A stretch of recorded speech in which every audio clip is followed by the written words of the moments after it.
À 20 ans aujourd'hui, le vrai sujet, ce n'est pas quoi faire, c'est où apprendre vraiment. Parce qu'entre les discours et la réalité du terrain, il y a parfois un monde, c'est clair. Et justement, il y a une entreprise qui, elle, ouvre ses portes. Environ 11 millions de clients desservis, présence dans plus de 9500 communes. Premier réseau de distribution de gaz en Europe. GRDF vient de lancer sa campagne de recrutement avec 350 alternants partout en France. Bienvenue dans The Boîte, le podcast des entreprises qui recrutent. L'entreprise dont on parle aujourd'hui, donc, c'est GRDF. Bonjour Carole Bonnet. Bonjour. Comment ça va ? Ça va très très bien. Sois la bienvenue, merci d'être là. Alors tu es directrice adjointe des ressources humaines chez GRDF. Et de la transformation. Et il se trouve qu'il y a peu, vous avez lancé une grande campagne de recrutement auprès de combien d'alternants ? Environ 350. 350 alternants, et c'est ce que vous faites chaque année ? Alors oui, GRDF est une entreprise qui recrute chaque année entre 300 et 500 alternants. Cette année, c'est 350 et dans tous les métiers. Ok, alors 350 alternants, mais aussi j'imagine à côté des personnes qui peuvent postuler en CDI ou en CDD. Alors absolument, on recrute environ 500 personnes en CDI chaque année chez GRDF. Alors, on peut dire, puisqu'il y a un certain nombre d'alternants recrutés chaque année, qu'il y a une vraie stratégie aussi derrière. C'est quoi l'important pour vous d'aller chercher ces jeunes ? Alors l'important pour nous, je dirais, il y a deux enjeux principaux dans le recrutement des alternants. Le premier, c'est que quand on a une entreprise de 11 000 salariés, on a un vrai besoin de renouveler nos compétences. Et l'alternance, c'est une voie assez royale pour le jeune et pour nous, pour pouvoir derrière envisager de l'embaucher en CDI. Et puis la deuxième raison, c'est que GRDF, c'est un acteur qui est présent sur l'ensemble du territoire français. C'est de l'ancrage, de la proximité dans les territoires, dans le développement économique. Et on a aussi un enjeu de RSE, d'inclusion. Et pour nous, c'est extrêmement important de pouvoir faire rentrer des jeunes dans le monde du travail. Alors, et tu cherches à travers ces jeunes à construire quoi finalement ? Des compétences, des parcours, une vision sur le long terme, un petit peu tout ça ? Alors nous, on cherche effectivement un peu tout ça. On cherche surtout des jeunes dans tous les métiers, dans des métiers techniques, mais pas seulement. GRDF, c'est une entreprise où il y a énormément de métiers qui peuvent s'exercer. Et donc, on va chercher des jeunes dans les métiers techniques, dans les métiers commerciaux, y compris dans les fonctions support. L'idée derrière, effectivement, c'est que si ça se passe bien, on puisse transformer ça en embauche. Et j'imagine que tu auras des exemples à nous donner de personnes qui ont intégré l'entreprise en alternance et puis qui... Oui, bien sûr. Alors, on a surtout des métiers techniques, mais pas que, je le disais. On embauche aussi beaucoup dans les systèmes d'information, dans la data, et puis bien sûr tous les métiers qui sont liés à l'ingénierie et les métiers dans l'énergétique. Bon, c'est très bien, tu as embrayé sur la question qui suivait, c'était de savoir finalement quels étaient les métiers qui recrutaient le plus en alternance. Alors, métiers techniques, ouais. Métiers de commerciaux, c'est un petit peu notre cœur de métier, de relations clients, mais je le disais aussi des métiers support, de la communication, RH, contrôle de gestion, beaucoup de SI, bref, dans tout un panel de métiers. Ce qui est intéressant chez nous aussi, c'est qu'on recrute à tous les niveaux, du bac pro, jusqu'au bac plus 6. D'accord. Donc école de commerce. On est une petite société. Une petite société, façon de parler. Façon de parler. C'est quoi pour toi un alternant qui réussit vraiment chez GRDF ? Alors pour moi, c'est un alternant qui a envie de participer à la transition énergétique. Parce qu'aujourd'hui, on a un projet d'entreprise très structurant, mission décarbonation. Et donc, on a envie d'avoir des jeunes qui nous rejoignent et qui ont un peu envie de changer le monde, de décarboner le monde et de faire en sorte finalement d'avoir un avenir un peu meilleur. Donc, beaucoup d'engagement, beaucoup de motivation, de la curiosité et un super état d'esprit. Et est-ce que tous les jeunes que tu croises finalement qui viennent postuler n'ont pas déjà cette fibre-là en eux ? C'est vrai que ces questions-là autour de l'environnement, la décarbonation, ce sont des sujets qui leur parlent peut-être davantage à cette génération-là qu'à la précédente ? Oui, je pense que oui, et on le voit bien depuis quelques années. Les jeunes qu'on reçoit en entretien nous posent cette question, finalement, comment nous, on agit aussi pour un monde plus vert, un monde plus décarboné. Et donc, forcément, on a un projet d'entreprise qui fait, écho à ces jeunes générations. Et est-ce que le jeune qui vient te rejoindre, il va véritablement pouvoir mesurer son impact finalement ? Alors, il y a des métiers où l'impact en matière de décarbonation, il est très clair. Quand des jeunes nous rejoignent pour faire finalement ingénieur efficacité énergétique, pour aller sur des métiers même du réseau, ils ont tout de suite finalement un impact très direct. Et puis, de toute façon, à GRDF, quel que soit notre métier, on participe indirectement à cette réussite du projet d'entreprise et donc à décarboner l'environnement. Alors, quand tu reçois un jeune ou que tes équipes reçoivent un jeune, qu'est-ce que vous regardez en premier finalement ? Je le disais tout à l'heure, on regarde sa curiosité, on regarde sa motivation, son engagement, on regarde ses valeurs. Beaucoup de soft skills. Beaucoup de soft skills, c'est très important. Quand on est dans un métier à GRDF, on est en interaction avec beaucoup d'autres collectifs. Donc c'est très important pour nous et surtout pour un jeune qui va s'intégrer dans une grande entreprise d'avoir un certain nombre de codes et de soft skills pour pouvoir s'intégrer. Donc le sens de l'intérêt général, le sens du collectif, ça c'est quelque chose qui est très très important pour nous. Donc quitte à faire un pari sur un coup de cœur, sur une personne qui cocherait plusieurs cases soft et qui manquerait peut-être un peu de technique, mais là vous serez là pour le former ? Moi, en tant que RH, je vais pas vous dire le contraire. Je pense que la technique, ça s'acquiert. Voilà. Par contre, les valeurs, les soft skills, quand on détecte quelqu'un qui a du potentiel, oui, je pense qu'on peut prendre ce risque sans souci. Alors la technique, ça s'acquiert, ça veut dire que vous permettez une montée en compétences des futurs entrants. Comment ça se passe, ça ? Alors, on a donc les filières classiques dans lesquelles on recrute en alternance, mais on a aussi notre propre filière de formation.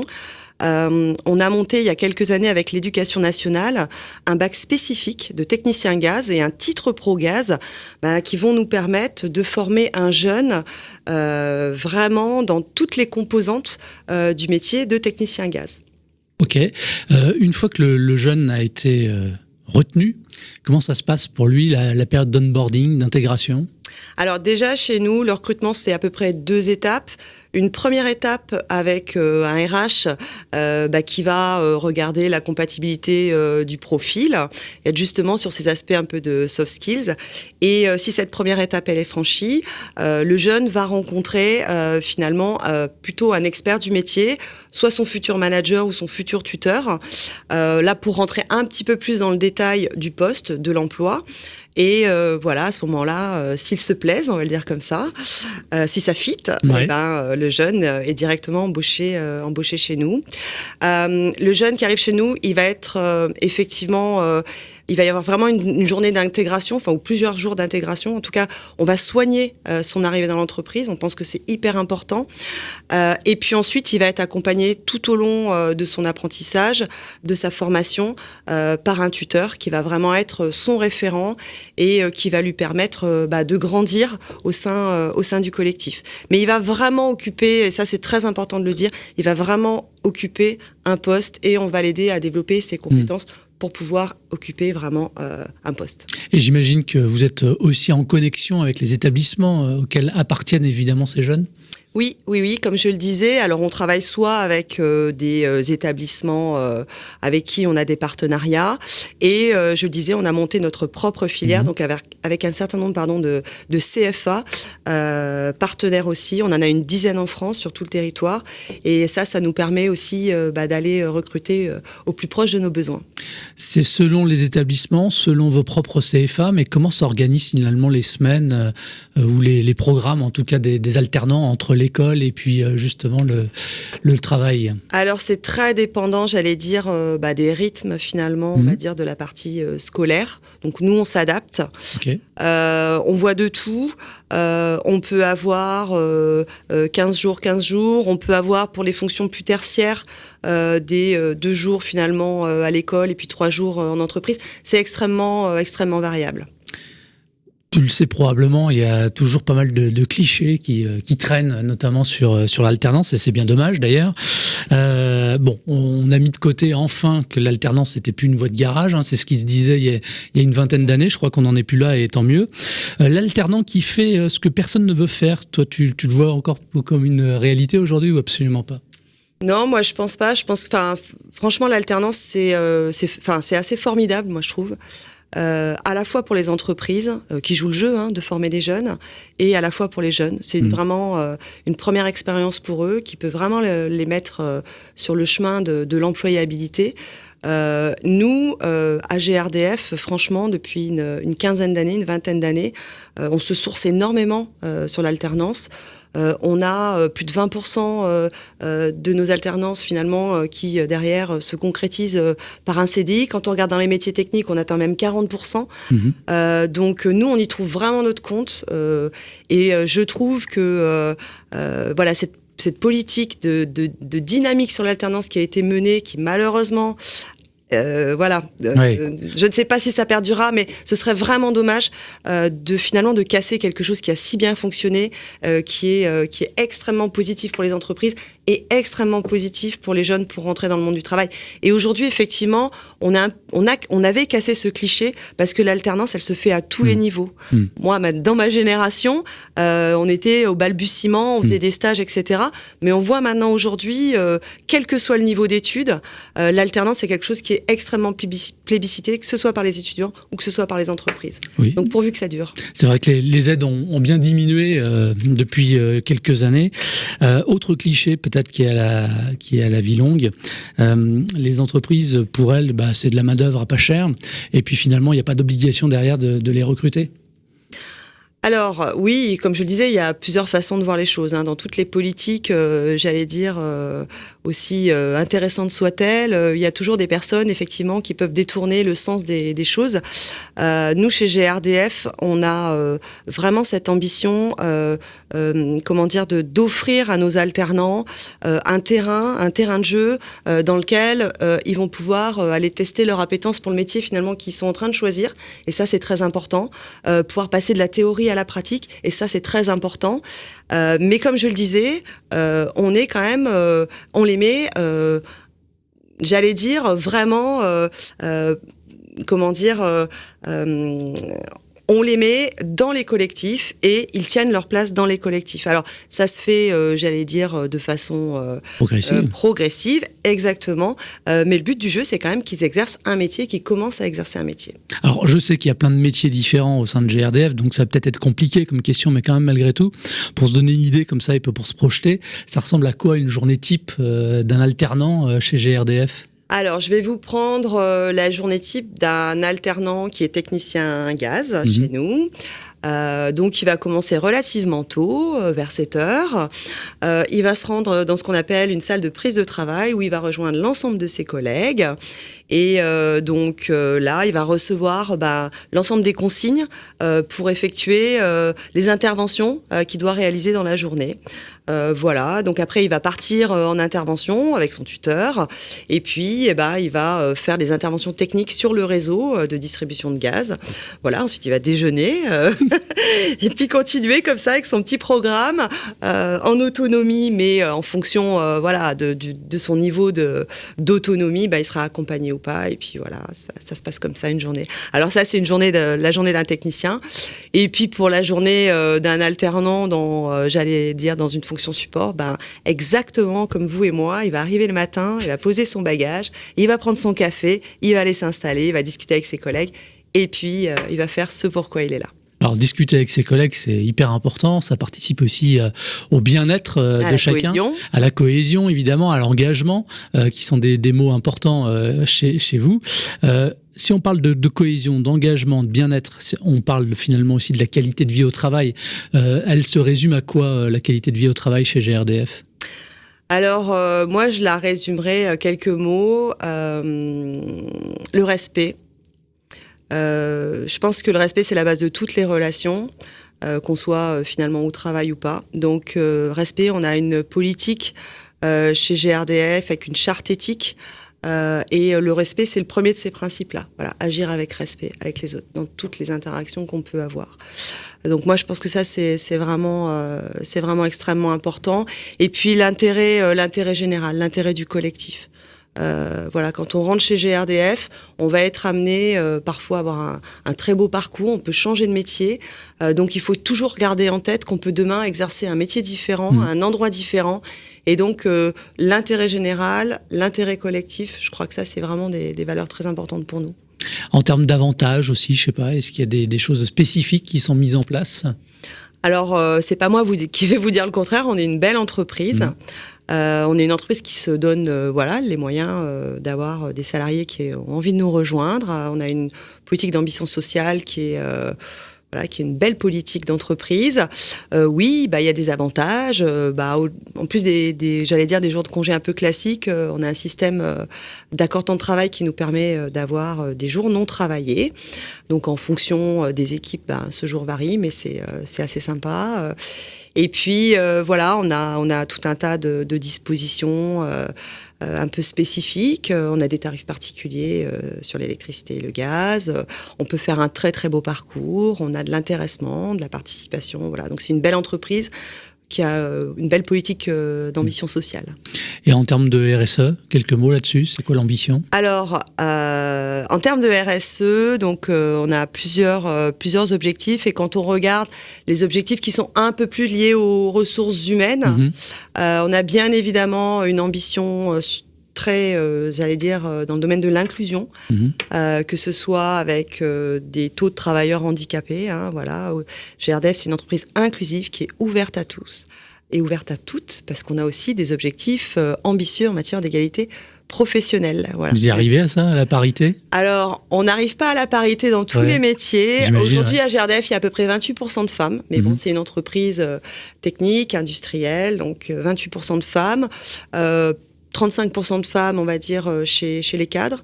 Dans les métiers techniques, les femmes sont un peu moins représentées, mais c'est un vrai enjeu, une vraie ambition pour nous que d'avoir de la mixité dans le métier. Je préfère dire d'ailleurs de la mixité, de la diversité. Le métier de gazier, c'est aussi un métier de gazière. Voilà, moi j'aime le dire. Les femmes sont les bienvenues dans tous les domaines, et y compris dans les domaines techniques. Et c'est vrai que on passe aussi beaucoup d'énergie à essayer de faire venir des femmes, qu'elles soient alternantes ou non, dans nos métiers, parce qu'on reste persuadé que la diversité, c'est la plus belle chose qui puisse arriver à une entreprise. Alors en 2026, ça reste compliqué de faire du recrutement. En 2026, c'est compliqué aussi de faire de la rétention. Je ne connais pas le taux de turnover chez GRDF, mais est-ce que vous arrivez justement, à conserver vos collaborateurs ? Alors, on est comme toutes les entreprises, on a effectivement des salariés qui nous quittent, mais très peu. Finalement, il y en a peu qui démissionnent. Je pense qu'ils sont plutôt bien chez nous, et j'avoue qu'ils sont plutôt bien traités. Mais oui, on a des salariés qui nous quittent. C'est pour ça aussi qu'on a toujours besoin d'embaucher des jeunes, et pas que des jeunes, d'ailleurs aussi des personnes qui ont de l'expérience professionnelle. Donc on n'a pas de difficulté, j'allais dire, particulière à recruter. Encore une fois, on a quelques profils un peu pénuriques, mais je pense que c'est pareil pour toutes les entreprises aujourd'hui. Le marché du travail, des fois c'est des marchés de salariés, des fois d'employeurs. Ça bouge beaucoup, ça bouge très vite. Donc nous on est attentifs, on essaie de proposer un projet aussi. Quand on rentre chez GRDF, généralement on reste pas 1 an ou 2. C'est une entreprise dans laquelle on se sent bien. Donc les gens ont plutôt tendance à rester chez nous. Et comme on peut offrir cette possibilité, comme on est partout sur le territoire, donc à la fois de mobilité géographique et à la fois de la mobilité fonctionnelle pour aller sur d'autres métiers, parce qu'on accompagne beaucoup nos salariés pour ça, parce qu'on investit énormément dans la formation, généralement les gens ils restent chez nous. Carole, tu as un exemple comme ça, on en parlait tout à l'heure, d'un alternant qui a fait carrière finalement chez GRDF, qui a réussi à gravir les échelons. Ouais, alors j'ai pas un exemple précis, mais chez nous, on a beaucoup de gens qui peuvent par exemple rentrer en tant que technicien gaz, qui est notre métier, notre emploi cœur de métier, et qui au bout de quelques années peuvent soit choisir de devenir finalement manager au sein d'une agence technique, donc responsable d'équipe, et puis ensuite devenir chef de l'agence. Mais ce jeune qui a la volonté de progresser, il peut aussi finalement se dire moi j'ai pas envie de devenir manager, j'ai plutôt envie de envie de changer de métier. Et donc après, il peut par exemple aller sur le métier des travaux, comme chargé d'affaires travaux ou dans un bureau d'études. Voilà, donc on voit bien. Et puis derrière, il pourra aller faire autre chose, bien évidemment. Allez, on arrive bientôt au terme de cette émission et avant de te remercier, la rubrique Les clés de la boîte. Donc très rapidement, en fait, il va falloir que tu donnes un mot à une intervention, enfin une question, voilà, tout simplement. Très rapide, c'est tout. D'accord ? D'accord. T'es partante ? Allez, on est parti. Le mot qui décrit le mieux GRDF ? C'est compliqué quand même, hein. Il y en a tellement. Il y a trop de mots là. Allez, décarbonation. Ah bah voilà, parfait. La qualité indispensable chez un alternant ? L'envie. Le petit plus GRDF qu'on ne trouve pas ailleurs ? Les valeurs. Ta plus grande fierté RH ? La politique d'alternance. Elle était facile, celle-là. Ah, et puis ça fait 3 mots. Ton conseil à un jeune qui cherche sa voie aujourd'hui ? D'oser, faire ce qu'il a envie. Et puis, il aura plusieurs vies. Ça fait beaucoup de mots, ça. Bah oui. Voilà, il n'est pas comme nous, il aura plusieurs vies professionnelles. Donc, faut tout tenter. Tout tenter. Carole, comment est-ce qu'on fait pour, déjà d'une, trouver les offres d'emploi qui sont à pourvoir ? Et comment est-ce qu'on fait après, derrière ? 4 lettres, grdf.fr, 6 ça fait. Ouais, d'accord. Donc là, on a toutes les offres d'emploi. Exactement. On arrive sur la page de GRDF et il doit y avoir un petit clic, nous rejoindre, et on a à la fois les offres d'alternance et les offres en CDI. On postule. En général, vous répondez ? Ah oui, on répond. À tout le monde ? À tout le monde. Rapidement ? Rapidement. Ça fait partie d'une de mes fiertés aussi. Ok, tant mieux. D'essayer de répondre plus rapidement. Un grand merci à toi. Merci. Merci d'être venu sur ce plateau, d'avoir répondu à mes questions. Bonne continuation. Avec grand plaisir, merci à vous. C'était The Boîte, le podcast des entreprises qui recrutent, à retrouver sur jobradio.fr, disponible également sur l'ensemble des plateformes de diffusion de podcasts. Merci de votre fidélité et à très vite. Salut.